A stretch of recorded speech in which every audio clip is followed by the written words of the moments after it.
So having said that, where do you guys think he goes in not only the NFL draft, but where does he go in rookie dynasty drafts?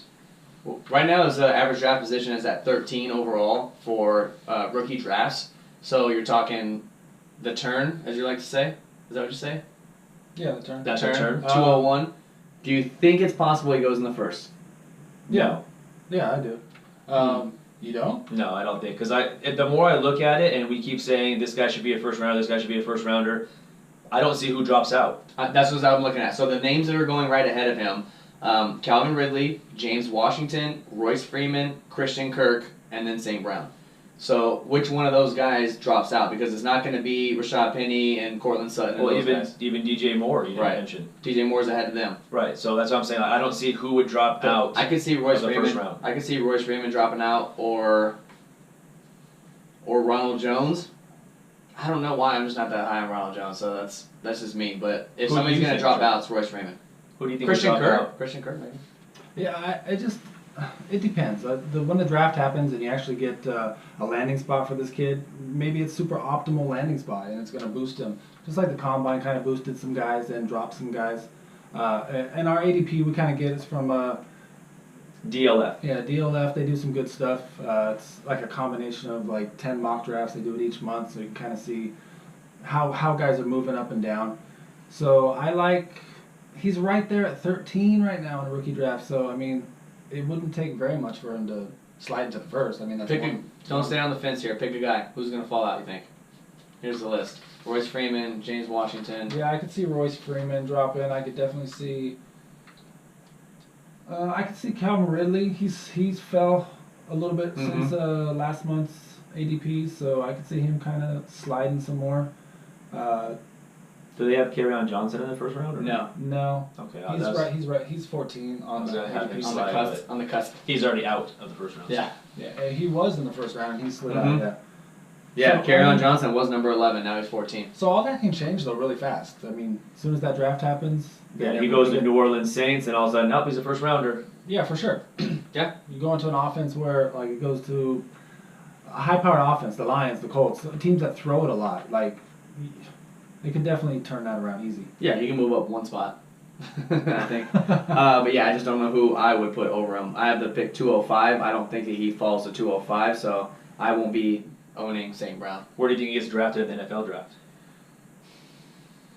Round, not like what pick Third. was, but round. You think third round? I mean, it depends, man. It depends on who values the prototypical size of a wide receiver. Like, I don't know if he can be a number 1 somewhere, but I think that he'd be a really good number 2 or 3, like a red zone guy that's not afraid to go across the middle, maybe a big possession target wide receiver type of thing, but I just don't know who needs. What about the Colts that just acquired like 7 picks that draft the trade they made? I'm sure Andrew Luck would love that because he's got T.Y. Hilton who's pretty short, and they don't really have a gigantic target. They just signed Eric Ebron, but that's tight end. But as far as like a wide receiver type, all their wide receivers are short. They're all short, yeah. And they got the 204, 205, 217, and 303. They need a lot more than wide receivers though. That's why they have so many picks. Defense. Yeah, and St. Brown's got wheels too, so I mean he could be a deep threat as well. He's not. He's got the size, I guess.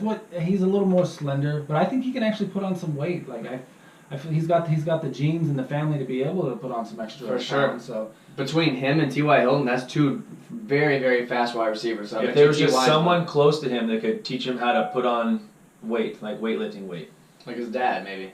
Good. Yeah, there you go. Yeah. Oh, he hasn't yet though, so maybe his frame isn't ready for it yet. Maybe he's still growing. What if he's like 6'6", 6'7", and all of a sudden now he's a tight end in 2 years? All in all, I think he's going to be a great prospect coming out. I really do. I think that if he goes in that 3rd round to the right spot, he could produce right away just because of his size if they use him correctly. I just don't know exactly. He's got the tools. He's got the tools. Let's just see if who needs him. How it translates. Like he could go to the Patriots at 331 and all of a sudden be a superstar. Yeah, but they don't draft. San Fran maybe? I know, I saw that too. Arizona Cardinals. Calling it now. Cardinals could use him as well. Cardinals. He goes behind Larry Fitzgerald. They'd have to hope he falls to 3. They only have 4 draft picks. Yeah, 315. 315 Arizona Cardinals take St. Brown. Book it. Not bad. Thank you. Thank you, Yeah, Scoop. no, they could possibly try to move around. Too. Or the Bills. Other than that, anything else you guys want to add to Equanimeous, Equanimeous, St. Brown? EQ. ESB. ESB, yeah. I'm gonna go ESB. OBJ, isn't it? Yeah. ESB. It ain't ODB. Well, I was gonna say I was gonna make the same mistake as you. ODB. Anything else you guys want to add? No. I'm good. Perfect. Crack it. Crack it up.